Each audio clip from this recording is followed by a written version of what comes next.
मंदी, जॉबलेस होना सर, जो मंदी होना, ये सब जो होता है सर, गरीबी, Anybody गरीबी of you? मतलब सर, Inflation. इन्फ्लेशन मतलब सर जो गरीबी बढ़ना, पोवर्टी, पोवर्टी जो Sir, होता a है उसका। sudden downfall in the value of currency. Sudden downfall in the value of currency. Yes, sir. Anybody else? Anybody else? rise in the value of goods and services.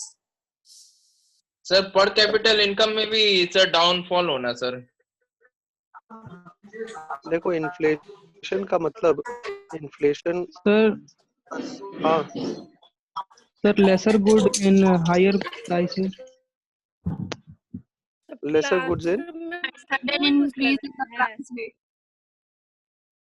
चलो ठीक है। अब Sir, है we क्या get कि some goods in high prices.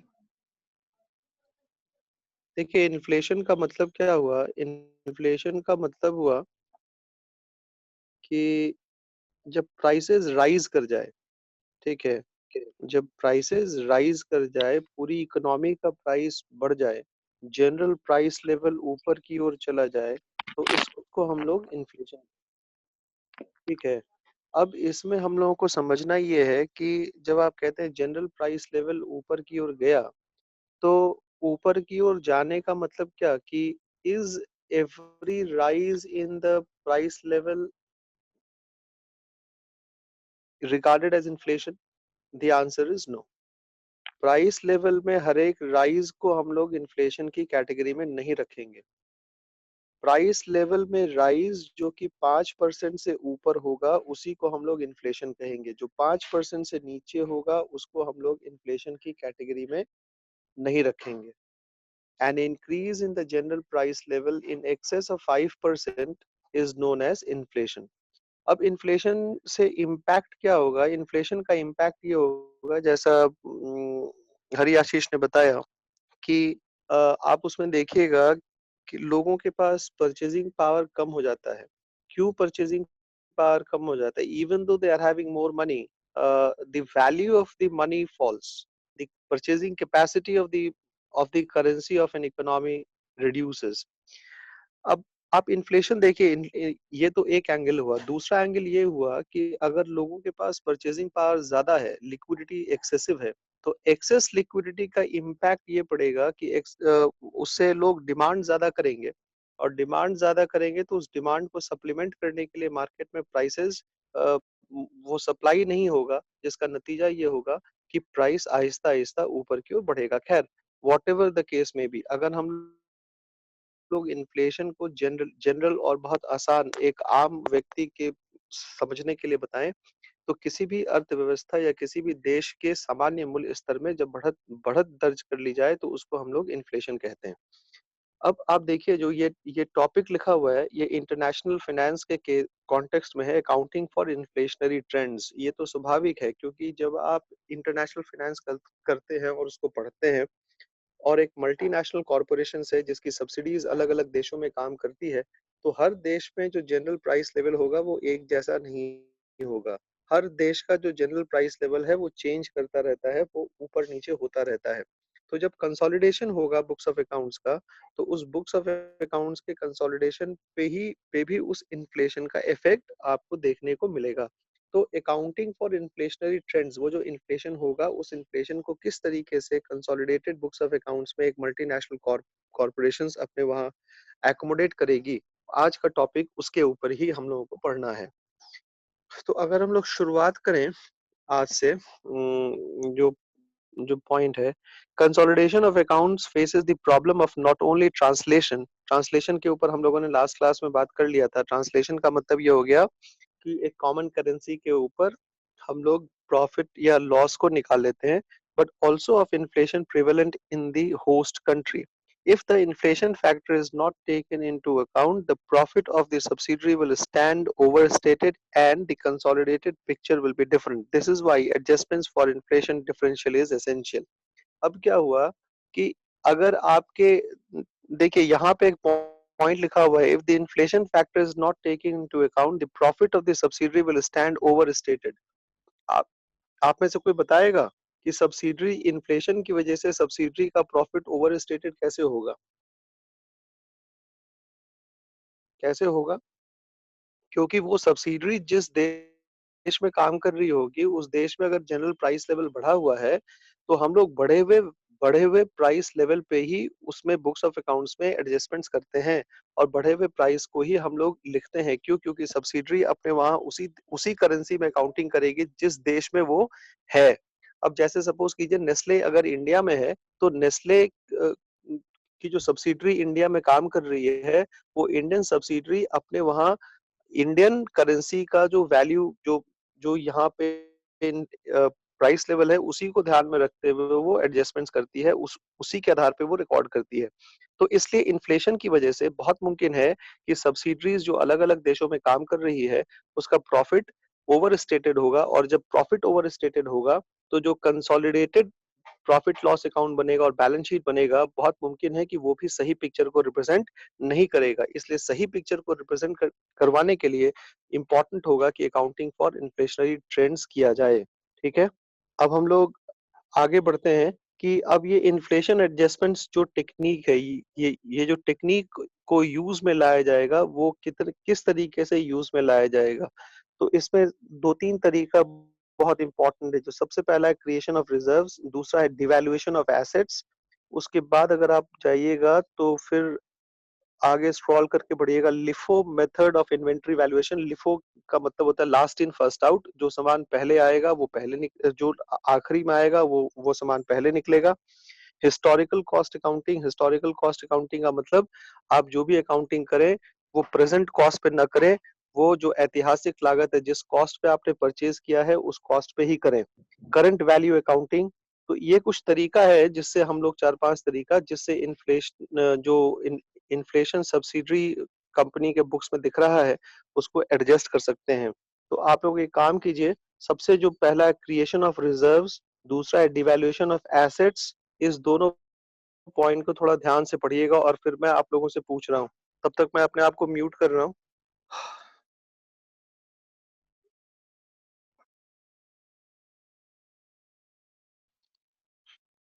Reserve का मतलब क्या हुआ? What is a reserve? Reserve और प्रोविजन में क्या फर्क है? एक दो वर्ड जो कॉमनली यूज होगा आगे, रिजर्व और प्रोविजन। रिजर्व क्या होता है और प्रोविजन क्या होता है?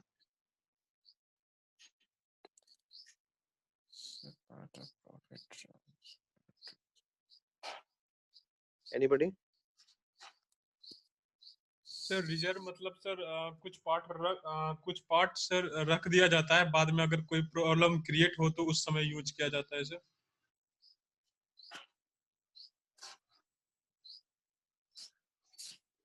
और प्रोविजन?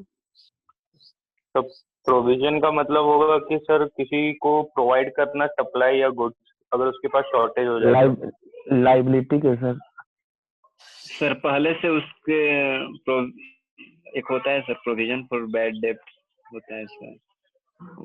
रोल नंबर 22 से सुभाषिनी। सुभाषिनी? Yes sir. क्या रिजर्व और प्रोविजन में अंतर? सर मेरे को रिजर्व पता है, प्रोविजन नहीं पता। क्या रिजर्व क्या है बताओ? सर वो जो हम लोग जो लोन लेते हैं ना सर, तो उससे जो हम लोग गेन करते हैं, तो उसमें जो एक्स्ट्रा जो हमारा सरप्लस होता है अमाउंट, वो हमारा रिजर्व होता है। चलो सुनो, रिजर्व क्या है? Reserve is an appropriation of profit. ये सब लाइन लिख लो, ठीक है, हमेशा काम आएगा, life long. Reserve is an appropriation of profit और provision is a charge against profit. Appropriation of profit कहने का मतलब रिजर्व जो है वो प्रॉफिट का इस्तेमाल शो करता है, ठीक है, और प्रोविजन जो है वो चार्ज अगेंस्ट प्रॉफिट है। मतलब अगर आपको प्रॉफिट निकालना है तो पहले प्रोविजन डालना पड़ेगा। जैसा रोल नंबर 22 ने बताया कि भाई बैड डेट्स है तो उसके लिए हम लोग पहले से प्रोवाइड करेंगे। जैसे अभी कल आईसीआईसीआई बैंक का रिजल्ट आया था, क्वार्टरली रिजल्ट 4th क्वार्टर का, तो उसने कोविड-19 के लिए भी प्रोविजनिंग की थी, राइट। तो प्रोविजन का मतलब हुआ कि नेट प्रॉफिट निकालने से पहले जो हमने अमाउंट अलग कर दिया किसी खास मद के लिए, उसको हम लोग कहते हैं provision. It is a charge against profit, reserve जो है it is an appropriation of profit. वो जो profit and loss appropriation account कंपनियां बनाती हैं अपने नेट प्रॉफिट को निकालने के बाद, पीएल अकाउंट के नीचे जो प्रॉफिट लॉस एप्रोप्रिएशन अकाउंट बनता है, जिसके अंतर्गत हम लोग ये बताते हैं कि साल के दौरान अगर किसी कंपनी ने लाभ अर्जित किया है तो उस लाभ का अलग अलग मदों में कहाँ कहाँ पर इस्तेमाल किया गया है। रिजर्व के क्रिएशन में किया गया है, लोन रिपेमेंट में किया गया है, टैक्स पेमेंट में किया गया है, डिविडेंड पे आउट में किया गया है, कहाँ कहाँ किया गया है, तो ये सारी चीजें आएंगी उसमें। तो reserve is an appropriation of profit whereas provision is the charge against profit। अब कह रहा है creation of reserves, a part of profit is transferred to reserves which may be used for sir meeting। Provision sir एक बार और elaborate कीजिएगा sir. Provision जो है वो नेट प्रॉफिट निकालने से पहले किया जाता है। It is a charge against profit. जैसे बैड डेट्स होना है, जैसे अगर कोई आपको लॉस दिख रहा है, प्रोबेबल लॉस, तो उसके लिए आपको एडजस्टमेंट्स करना है, ठीक है। तो उसके लिए जो आप प्रॉफिट निकालने से पहले जो आप एडजस्टमेंट्स करते हैं that is called provision. Provision, thank you. आगे क्या हाँ, ये creation of reserves, a part of profit is transferred to reserve which may be used for meeting the increased cost of asset replacement. ये increased cost of asset replacement का मतलब क्या हो गया? Increased cost of asset replacement का मतलब हुआ कि अगर आप कुछ काम करते हैं तो आपके पास फिक्स्ड एसेट होता है, हर एसेट का एक स्टिपुलेटेड लाइफ होता है, उस लाइफ के बाद वो एसेट बेकार हो जाएगी, उस एसेट का कोई उपयोग नहीं है, नहीं ना है तो No, हाँ डिप्रिशिएट। तो 5 साल 7 साल के बाद जो एसेट आपको रिप्लेस करना है, तो 5 साल के जो चीजें आपने आज खरीदी हैं, क्या 10 साल के बाद उसका दाम वही रहेगा कि इन्फ्लेटेड प्राइस पे रहेगा? वो इन्फ्लेटेड प्राइस पे डेप्रिशिएट रहेगा। कर जाएगा सर। तो वो जो एसेट डिप्रिशिएट नहीं करेगा, डिप्रिशिएट तो करेगा लेकिन 10 साल के बाद जब आपको उसको रिप्लेस करना पड़ेगा तो क्या आज के प्राइस पे ही रिप्लेसमेंट होगा उसका? No sir. वो तो बढ़े हुए प्राइस पे ना रिप्लेस होगा, बढ़े हुए प्राइस पे ना रिप्लेस होगा। तो जब वो बढ़े हुए प्राइस पे रिप्लेस होगा तो आज का प्राइस और जो 10 साल के बाद का प्राइस है, जो इन्फ्लेटेड प्राइस होगा, उसके लिए आपको प्रोविजनिंग करना पड़ेगा, उसके लिए आपको रिजर्व क्रिएट करना पड़ेगा। Yes sir. हाँ, तो वही लाइन लिख रहा है। अब वो लाइन ध्यान से पढ़ो, कह रहा है कि which may be used for meeting the increased cost of asset replacement. Reserves eliminate the problem of asset replacement as well as reduce the overstated profits. The technique is very simple and so it is used in many countries, but it is often an arbitrary decision. Arbitrary decision का मतलब ये आपके ऊपर निर्भर करता है कि आपको करना है या नहीं करना। As to how much of the profit should be transferred to reserves, the transfer may not help adjust completely the inflation factor. चलो ठीक है, ये तो शायद पॉइंट क्लियर है ना everybody? Creation of reserves. Yes sir. Sir एक question है सर। हाँ सर वो जो बोलो। बट्टा खाता होता है सर, तो वो प्रोविजन में ही आता होगा सर? बट्टा खाता मतलब? बट्टा खाता नहीं होता है सर, वो जैसे राहुल गांधी सर क्वेश्चन किया था ना निर्मला सीतारमण से। भत्ता, हाँ सर वही भत्ता खाता। जो सर लोन कोई भी कंपनी नहीं भत्ता चुका खाता तो पाती। कुछ और है, भत्ता तो मतलब वो तो हाँ ठीक है। तो लोन अगर कोई कंपनी नहीं चुका पाती है तो जो एनपीए के लिए प्रोविजनिंग होता है, नॉन परफॉर्मिंग एसेट के लिए जो बैंक अपना प्रोविजन करती है, तो नेट प्रॉफिट निकालने से पहले का प्रोविजनिंग होता है वो। यस, तो मतलब सर वो नहीं ऐड नहीं होगा इसमें ना? किसमें? बट्टा खाता में सर? नो सर, बट्टा खाता में क्या नहीं ऐड होगा? हम नहीं समझ पा रहे हैं सर। वो जो क्वेश्चन राहुल गांधी आस्क किया हुआ था ना वो निर्मला सीतारमण से, मतलब कितना बत्ता खाता में वो ऐड हुआ है जो लोन नहीं चुका पाएगा डेटर, तो इसमें भी शेयरिंग अकाउंट बोलते हैं सर, भत्ता खाता को बोल रहा है सर। हाँ, तो उसमें भी ये हो सकता है ना प्रोविजन चार्ज अगेंस्ट, जो मतलब लोन नहीं चुका पाएगा कुछ भी, अगर ऐसा हो तो। हाँ वो तो प्रोविजन है ही ना, वो तो प्रोविजन है ही। सही, ऐसे समझ गए सर। ठीक है, उसके without devaluation of assets, The book value of assets is revised, which helps the cost of fixed assets to conform to the current price and thereby provides a realistic measure of capitalism. ठीक है, depreciation is charged on the revised value which is able to meet the replacement cost of the asset. देखिए बड़ा important point है, कह रहा है devaluation of the asset. Devaluation of the asset का मतलब यहाँ पर क्या हुआ, यहाँ पे लिख रहा है the book value of assets is revised. Book value of the asset को हम लोग revise करते हैं, which helps the cost of fixed assets to conform to the current price and thereby provides a realistic, मतलब क्या कि हम लोग जो एसेट का वैल्यू बैलेंस शीट में दिखाते हैं, कॉस्ट माइनस डिप्रिसिएशन करते जाते हैं, यही ना करते हैं बैलेंस शीट में, लेकिन इसमें कह रहा है कि आप जो एसेट है उसका वैल्यू को रिवाइज कीजिए और जो डिप्रिसिएशन है उस रिवाइज्ड वैल्यू पे आपको डिप्रिसिएशन चार्ज करना है। आ रही बात समझ में? Hello hello. No, sir. Depreciation is charged on the revised value which is able to meet the replacement cost of the asset. The overstatement of profit is also checked.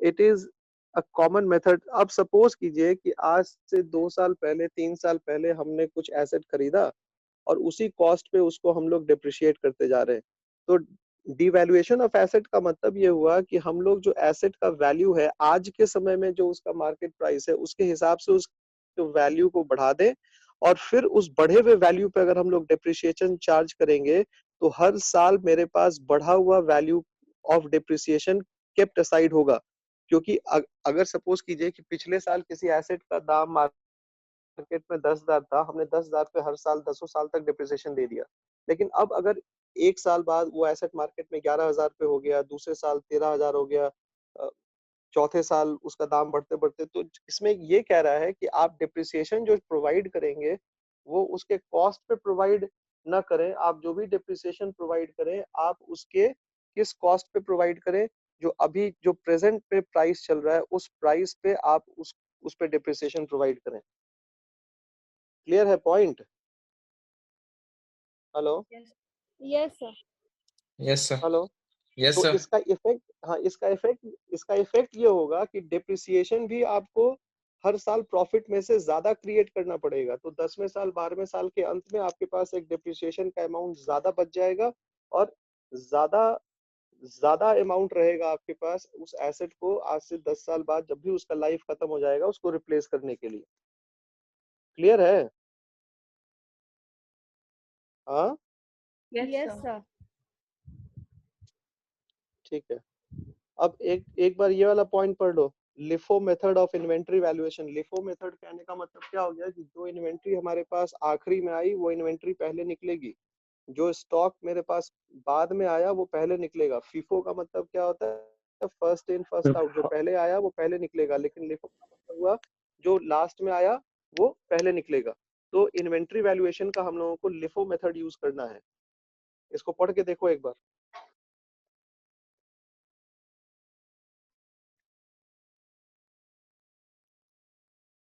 हम लोग किस चीज को एडजस्टमेंट कर रहे हैं, किस चीज को एडजस्ट करने की कोशिश कर रहे हैं, इन्फ्लेशन को। किसको एडजस्ट करने की कोशिश कर रहे हैं? इन्फ्लेशन को सर, हेलो। करंट प्राइस पे करंट गुड को बेचना सर, जैसे अभी जो प्राइस है मार्केट में उसका देखिए उसी हाँ, कॉस्ट पे सर। अब इसमें लिफो में क्या कहता है, लिफो और फीफो का मतलब क्या हुआ। जैसे सपोज करो कि आज 11 मई है, आप एक स्टॉकिस्ट हैं, आप एक स्टोर कीपर हैं, आपको कहा जाए कि फीफो मेथड यूज करना है, ठीक है। आपके पास 2 सामान आया, एक आया 8 तारीख को और एक आया 6 तारीख को, राइट। आज 11 तारीख है, आज के डेट में आपको स्टॉक को इशू करना है। आपके पास स्टॉक में 2 तारीख को माल आया, मतलब 2 डिफरेंट डेट्स में, एक 8 तारीख को माल आया और एक 6 तारीख को। अगर आप फिफो मेथड यूज करते हैं तो पहले 6 तारीख वाला माल निकलेगा, फर्स्ट इन फर्स्ट आउट, यानी कि जो पहले आया वो पहले निकलेगा। और अगर आप लिफो मेथड यूज करते हैं, जो माल बाद में आया वो पहले निकलेगा, यानी कि जो माल 8 तारीख को आया वो माल पहले निकलेगा। Getting the point? तो लिफो मेथड से आप इन्फ्लेशन को थोड़ा एडजस्ट कर पाएंगे। कैसे कर पाएंगे ये आप समझिए।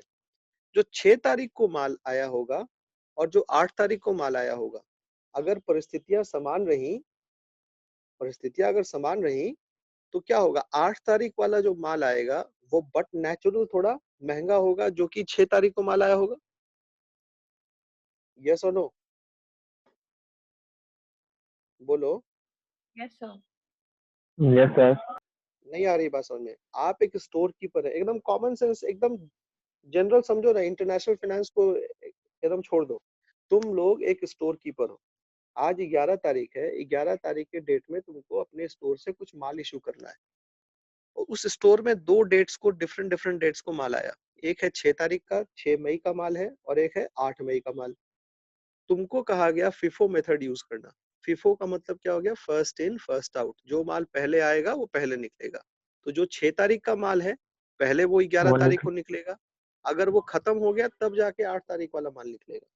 लेकिन अगर आप लिफो मेथड फॉलो कर रहे हैं, अगर आप लिफो मेथड फॉलो कर रहे हैं तो पहले पहले 8 तारीख वाला माल निकलेगा, अब 8 तारीख वाला खत्म हो गया तब 6 तारीख वाला माल निकलेगा, राइट। तो यहाँ पे हमको इन्फ्लेशन अकाउंटिंग करना है। अब ये कॉमन सेंस यूज करो, चीजें अगर सामान्य रही तो 6 तारीख के डेट में जो सामान आया वो ज्यादा महंगे प्राइस पे आएगा, या 8 तारीख वाले डेट में जो सामान आया वो ज्यादा महंगे प्राइस पे आएगा?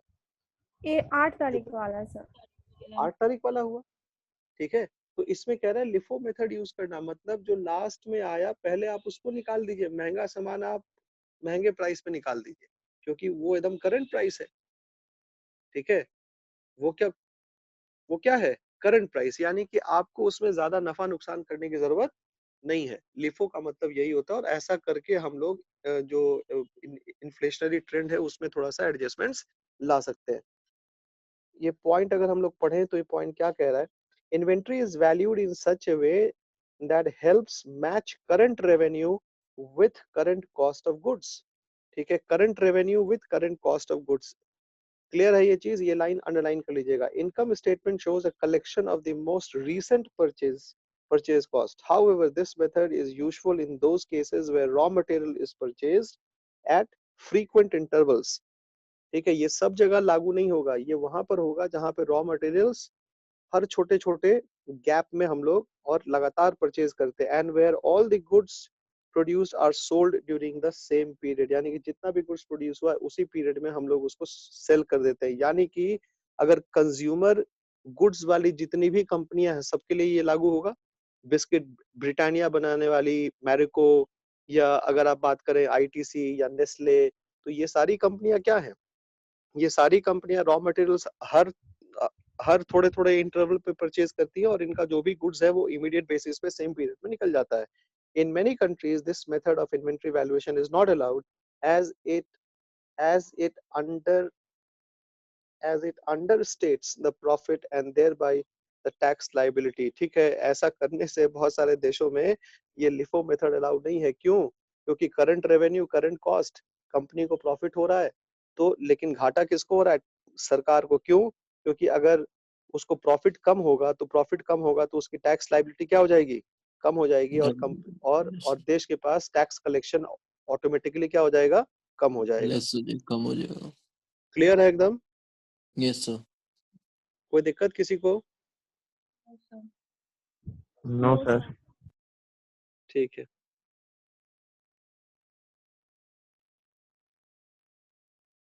और भी किसी का कोई सवाल है तो वो पूछें। Anybody is having any doubt? हाँ,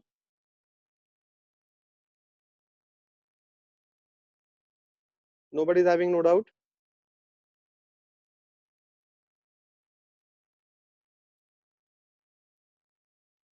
चलो ठीक है, जो बाकी का 2 पॉइंट बचा हुआ है उसको आप लोग देखिएगा, अगर समझ में आता है तो ठीक है, नहीं तो फिर हम लोग उसको नेक्स्ट क्लास में